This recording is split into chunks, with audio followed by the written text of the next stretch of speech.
এখনো পর্যন্ত তো আপনারা দুর্গাপুজোর অনেক প্যান্ডেলই দেখেছেন, কিন্তু দীঘার জগন্নাথ মন্দির বানিয়ে ফেললো এখানে সুবিশাল জায়গা নিয়ে। সুবিশাল এই প্যান্ডেল সম্পূর্ণ দীঘার জগন্নাথ মন্দিরের আদলে তৈরি। আর এখানে রয়েছে 4 ধাম, অর্থাৎ দুর্গাপুজোর মণ্ডপে 4 ধাম, যেখানে আপনারা কেদারনাথ মন্দিরেরও দর্শন করতে পারবেন। রয়েছে বেনারসের কাশী বিশ্বনাথ মন্দির, যেখানে হবে লাইভ গঙ্গা আরতি, এবং এই মন্দিরটি সম্পূর্ণ সুন্দরভাবে তৈরি করা হয়েছে। আরও এক জায়গায় দেখা গেল সম্পূর্ণ পিতলের তৈরি মা দুর্গার প্রতিমা, এমনকি লক্ষ্মী, গণেশ, কার্তিক, সরস্বতী সবাই কিন্তু পিতলের তৈরি। আপনারা যেটা দেখছেন সম্পূর্ণ পিতলের তৈরি মাতৃ প্রতিমা সর্বপ্রথম তুলে ধরবো। যাওয়ার পর 2 মাস পর গেল বছর আমরা চিন্তা ভাবনা করেছি এবং পাল মশাইকে বলেছি এইভাবে আমাদের ঠাকুর। কিন্তু এত বড় পিতলের তৈরি মাতৃ প্রতিমা কত কেজি পিতল লাগলো? কত কেজির পিতল আছে? এই আনুমানিক 1 কুইন্টাল তো হবে, 1 কুইন্টাল। এবং সঙ্গে আমাদের পিতলের দুর্গা ঠাকুর, তার জন্য আমরা প্রতি বছরই চমক রাখি। এবছর আমাদের 25 বছর। এছাড়াও আপনাদের সামনে তুলে ধরবো সুবিশাল জায়গা নিয়ে বৈষ্ণব দেবীর মন্দির। একদম বৈষ্ণব দেবীর মন্দিরের আদলে কিন্তু এখানে মণ্ডপ সজ্জা করা হয়েছে, যেখানে ওপর থেকে কিন্তু আসবে এরকমভাবেই ঝর্ণার জল। সাথে আপনাদের দর্শন করাতে চলেছি নতুন ধরনের কিছু মাতৃ প্রতিমা, যেগুলো আপনাদের মন মুগ্ধ করতে বাধ্য করবে। পৌঁছে গেছিলাম নদিয়া জেলার তাহেরপুরে, তার কারণ তাহেরপুরে যে দুর্গাপুজোর ঢাক বেজে উঠেছে। আর এই বছর যে তাহেরপুরে বিশেষ বিশেষ দুর্গাপুজো মণ্ডপগুলো তৈরি হয়েছে, যেটি আপনাদের সামনে সর্বপ্রথম তুলে ধরার জন্য আমরা যাযাবর টিভির পক্ষ থেকে সর্বপ্রথম পৌঁছলাম তাহেরপুরে, যেখানে করা হয়েছে দীঘার জগন্নাথ মন্দির থেকে শুরু করে বৃন্দাবনের প্রেম মন্দির এবং 4 ধাম, আরও অন্যান্য বিশেষ মণ্ডপগুলো আপনাদের সামনে তুলে ধরতে চলেছি আজকের এই প্রতিবেদনের মাধ্যমে। তাই ভিডিওটি শেষ পর্যন্ত দেখবার অনুরোধ থাকলো, এবং শুরুর পূর্বে যদি চ্যানেলে নতুন থাকেন অবশ্যই চ্যানেলটি সাবস্ক্রাইব করে রাখবার অনুরোধ থাকলো প্রত্যেক দর্শক বন্ধুর উদ্দেশ্যে। সর্বপ্রথম এসে পৌঁছলাম তাহেরপুরের অগ্নিশিখা ক্লাব, যেখানে এই বছরের দুর্গাপুজোর মণ্ডপ সজ্জায় এক টুকরো বেনারসের ছোঁয়া পাবেন। এখানে রয়েছে সুবিশাল কাশী বিশ্বনাথ মন্দির এবং বেনারসের আদলে সম্পূর্ণ মণ্ডপ সজ্জা। তবে এই মণ্ডপের বিশেষ জিনিস সেটি হলো মাঝখানে আপনারা যে পুকুরটি দেখছেন, এই পুকুরটি সম্পূর্ণ গঙ্গার জল দিয়ে ভরিয়ে তোলা হয়েছে, এবং এখানে হবে লাইভ গঙ্গা আরতি, এবং যারা আরতি করবেন তারা কিন্তু সরাসরি বেনারস থেকে আসবেন। এবং এই বছরের মণ্ডপ সজ্জায় প্রত্যেক দর্শনার্থীদের ভালোবাসা পাবে বলে মনে করা হচ্ছে। এই মুহূর্তে আমরা এসে পৌঁছেছি তাহেরপুরের অগ্নিশিখা ক্লাবে, যেখানে এই বছরের নিবেদন হচ্ছে এক টুকরো বেনারস। তো এখানে ক্লাবের যে কর্মকর্তা আছে তার থেকে জেনে নেব এই বছরের থিমের বিষয়। আমাদের এবারের থিমের নাম রাখা হয়েছে তাহেরপুরের বুকে এক টুকরো বেনারস। তোমরা দেখতেই পাচ্ছ ইতিমধ্যে আমাদের পুরো প্যান্ডেলটাকে বেনারসের ঘাট অনুযায়ী সাজানো হয়েছে। মাঝখান থেকে মা গঙ্গার থিম রাখা হয়েছে, দুপাশে ঘাট করা হয়েছে, এবং মন্দির যেটা কাশী বিশ্বনাথ মন্দির বেনারসে আছে সেইভাবে সেই আদলে আমাদের মণ্ডপটা তৈরি হয়েছে। আমাদের এখানে ষষ্ঠী থেকে গঙ্গা আরতি হবে, বেনারসের যে পুরোহিত আছে তারা এসে এখানে গঙ্গা আরতি করবে। সুতরাং আমরা এই পুরো ব্যাপারটাকে একটা বেনারসের ফিল দিতে চাইছি, তো তার জন্যই আমরা এই থিমটার নাম রেখেছি যে তাহেরপুরের বুকে এক টুকরো বেনারস। আচ্ছা, এখানে ষষ্ঠী থেকে উদ্বোধন কবে হচ্ছে? আমাদের প্রতিমা উদ্বোধন হয়ে গেছে গত পরশুদিন। আমাদের স্বামীজি এসেছিলেন, বেলুর মঠের মহারাজ বেদাতীতম আনন্দ মহারাজ, তিনি এসেছেন, তিনি প্রতিমা উন্মোচন করেছেন। কালকে আমাদের এখানে গ্র্যান্ড ওপেনিং হবে, পুরো প্যান্ডেল ওপেনিং হবেন। কালকে আসছেন আমাদের এখানে খাদ্যমন্ত্রী রথীন ঘোষ মহাশয় সহ আরও বিশিষ্ট যে ব্যক্তিবর্গ আছে তারা আসছেন। আমাদের তাহেরপুরের চেয়ারম্যান, তাহেরপুর থানার ওসি সবাই উপস্থিত থাকছেন। কালকে আমাদের এখানে গ্র্যান্ড ওপেনিং হবে পুরো প্যান্ডেলটা। জনসাধারণের জন্য দ্বার কবে থেকে খুলে দিচ্ছেন? কালকে থেকেই খুলে দিচ্ছি। কালকে থেকে মানুষ দেখতে পাবে, লাইটিং মাইটিং সব কমপ্লিট হয়ে যাবে, তাই তো? কালকে থেকে। বাহ। আর এইখানে কি মহারাজেরা বসে করবে? হ্যাঁ, এখানে যারা পুরোহিতরা আসবেন, বেনারস থেকে যে পুরোহিতরা আসবে তারা এখানে বসে আরতি করবেন। মানে ষষ্ঠী থেকে নবমী অবধি আরতি, দশমী আরতি চলবে, এই 5 দিন চলবে। আজকের দিনটা আমরা মোটামুটি পুজো শেষ হয়ে যাবে, এই দুর্গাপুজো শেষ হওয়ার সাথে সাথে আমরা নানা রকম থিম নিয়ে চিন্তা করতে থাকি। আচ্ছা, করতে করতে হঠাৎ করে এবছরেই আমাদের এটা চিন্তা ভাবনা এলো যে আমরা এবার এই বেনারসটা করব। আচ্ছা, কাশী বিশ্বনাথের মন্দির সহ বেনারসের পুরো ঘাটটা এগুলো আমরা করব। আচ্ছা, তো সেই থেকেই শুরু। তারপরে এই থেকে নেমে ডান দিকে এসে 12 নম্বর রাস্তা হোক বা 11 নম্বর রাস্তা ধরে আসলেই চলে আসবে। এক স্টেশন থেকে 2 মিনিট পায়ে হাঁটা, 2 মিনিটের পায়ে হাঁটা আমাদের মণ্ডপ, তাই তো? আচ্ছা, যদি মানুষ চিনতে না পারে জিজ্ঞেস করলে তো বলে দেবে, যে কাউকে একবারে দেখিয়ে দেবে অগ্নিশিখা ক্লাব। তাহলে এবারে কি ধামাল হচ্ছে আমাদের? তারপরে ধামাল হচ্ছে। তাহলে নদিয়া ডিস্ট্রিক্টের মধ্যে সবচেয়ে সেরা পুজো এবার তারপরে হবেই ধামাল, একদম 100% শিওর। সাধারণ মানুষ তো এখন দেখা যাচ্ছে বেশিরভাগ কলকাতার কল্যাণী নিয়ে ব্যস্ত। তবে আমরা বলবো আমাদের তাহেরপুরে আসুন। তাহেরপুরে এত সুন্দর সুন্দর পুজো হয়েছে, আমার ক্লাবও, অগ্নিশিখা ক্লাবও এত সুন্দর পুজো করেছে। সবাইকে বলবো একবার আসুন, তাহেরপুরে ঘুরে যান, তাহলে হয়তো আপনাদের কিছুটা চিন্তাভাবনা বদলাবে যে না, আমাদের কলকাতার বাইরের মফস্বলগুলোতেও আমাদের অনেক ভালো ভালো পুজো হচ্ছে, আমরা করতে পারছি পুজোগুলো। সবাইকে বলবো একবার আসুন। আর এই হচ্ছে তাহেরপুর অগ্নিশিক্ষা ক্লাবের মাতৃ প্রতিমা। সুন্দরভাবে কিন্তু সাজানো হয়েছে এখানে এই মাতৃ প্রতিমাকে।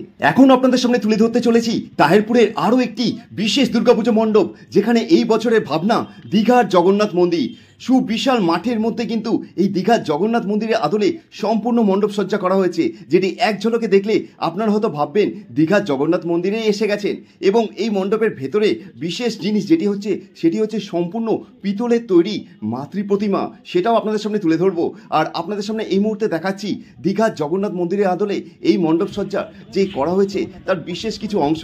সম্পূর্ণ আপনারা যারা দীঘার জগন্নাথ মন্দিরে গেছেন তারা আশা করি বুঝতে পারবেন পুরো দীঘার জগন্নাথ মন্দিরের মতনই কিন্তু এখানে মণ্ডপের যে রং করা হয়েছে এবং মণ্ডপের স্ট্রাকচারও সেই মতোই করা হয়েছে। আর এই হলো এই মণ্ডপে ঢুকবার সদর দরজা, যেটি দীঘার জগন্নাথ মন্দিরের দরজার আদলেই কিন্তু করা হয়েছে।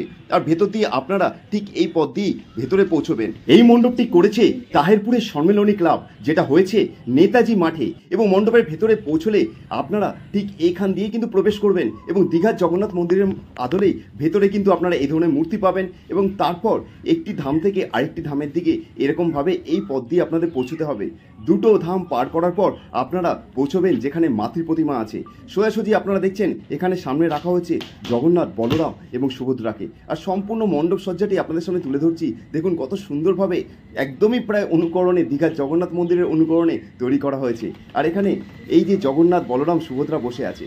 তারপর আপনারা এই পথ দিয়ে আরও কিছুটা এগোলে মূল যে মাতৃ প্রতিমা আছে সেই অংশে পৌঁছবেন। এবং আপনাদের সামনে তুলে ধরছি সম্পূর্ণ পিতলের তৈরি এই মাতৃ প্রতিমাকে। এবং যেই অংশে মাতৃ প্রতিমা রয়েছে তার ওপরের দিকটা দেখাচ্ছি। দেখুন কত সুন্দরভাবে এখানে মণ্ডপের সজ্জা এবং মণ্ডপের আশেপাশে যে লাইটিংগুলো করা হয়েছে একদম দীঘার জগন্নাথ মন্দিরের মতনই কিন্তু অনুভব দিতে বাধ্য করবে। নমস্কার দর্শক বন্ধু, আমরা এখন এই মুহূর্তে এসে পৌঁছেছি তাহেরপুরের সম্মেলনী ক্লাব, যেখানে এই বছরের থিম বানানো হয়েছে আপনাদের দেখালাম দীঘার জগন্নাথ মন্দির। তো এখানে আমাদের পুজো কমিটির একজন আছে, তার সঙ্গে কথা বলে নেবো এবং জেনে নেবো এইবার এই দীঘার জগন্নাথ মন্দিরের আদলে এই মণ্ডপ সজ্জার কারণটা কি।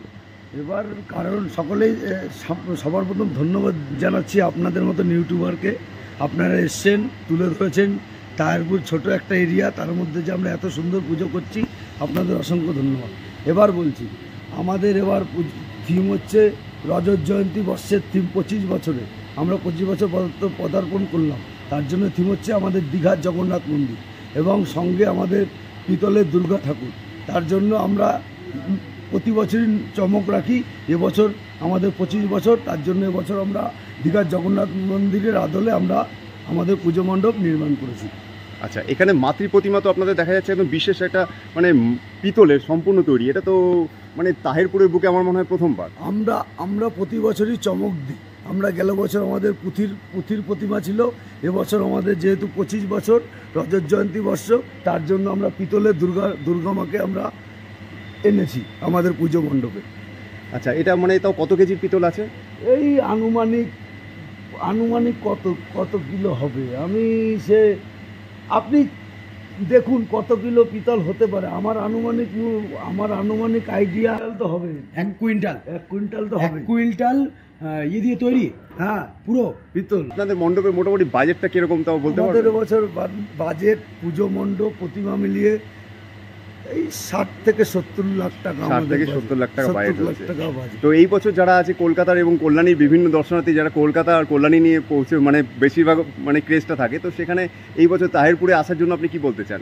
এই বছর আমাদের ক্লাবের পক্ষ থেকে আমরা বলতে চাই, আপনারা কলকাতা তো অনেক ঘুরেছেন, এবছর আমাদের মফস্বলের ছোট্ট একটি শহর তাহেরপুরে আসুন এবং আমাদের দুর্গাপূজা দর্শন করুন, আমাদের প্রতিমা দর্শন করুন এবং আমাদের দীঘা যে আমরা প্যান্ডেল বানিয়েছি দীঘার জগন্নাথ মন্দির সেটা দর্শন করুন, আপনাদের খুবই ভালো লাগবে।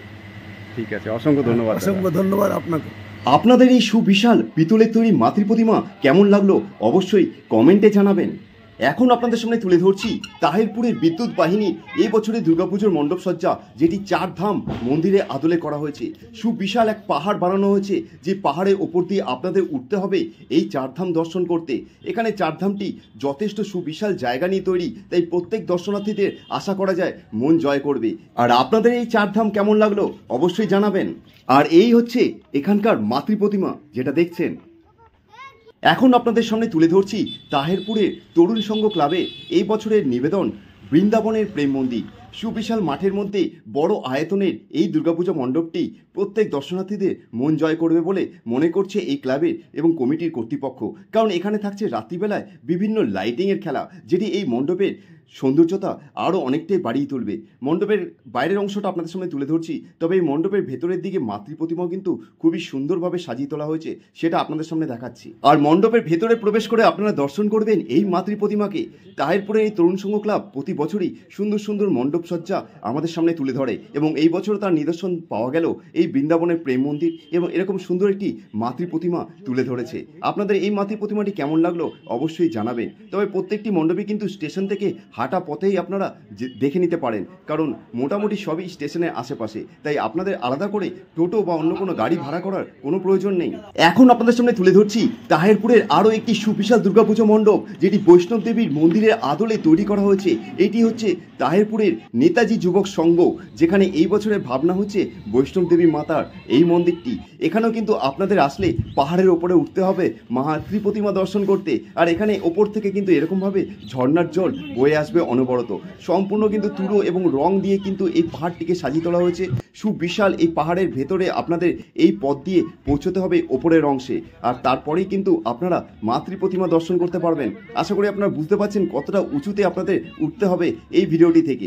আর এখন পাহাড়ের ওপরে দেখা গেল বৈষ্ণব দেবী মাতার মূর্তি করা হয়েছে, এবং এইখান দিয়ে যে নিচে যে সিঁড়িটি আছে এই সিঁড়ি দিয়ে আবার আপনাদের এই গুহার ভেতর দিয়ে নিচের অংশে পৌঁছতে হবে, আর সেখানে পৌঁছলেই আপনারা মাতৃ প্রতিমা দর্শন করবেন। এবং দেখা গেল এখানে সুবিশাল এক ঝাড়বাতি সাজানো হচ্ছে। এই ঝাড়বাতিটি কিন্তু মণ্ডপের ওপরের অংশে থাকবে, যাতে মণ্ডপের ভেতরের সজ্জা আরও সুন্দর লাগবে সম্পূর্ণ কাজটি শেষ হয়ে যাওয়ার পর। তো এখনও পর্যন্ত তাহেরপুরের এই দুর্গাপুজো মণ্ডপগুলির মধ্যে কোন মণ্ডপটি আপনাদের ভালো লাগলো অবশ্যই কমেন্ট করে জানাবেন। এরকম ধরনের সমস্ত আপডেট পাওয়ার জন্য অনুরোধ থাকবে যাযাবর টিভি আমাদের ইউটিউব চ্যানেলটি সবার আগে যারা সাবস্ক্রাইব করেননি তারা এখন দয়া করে সাবস্ক্রাইব করে রাখবেন, এবং আমাদের ফেসবুক পেজটিও ফলো করে রাখবেন।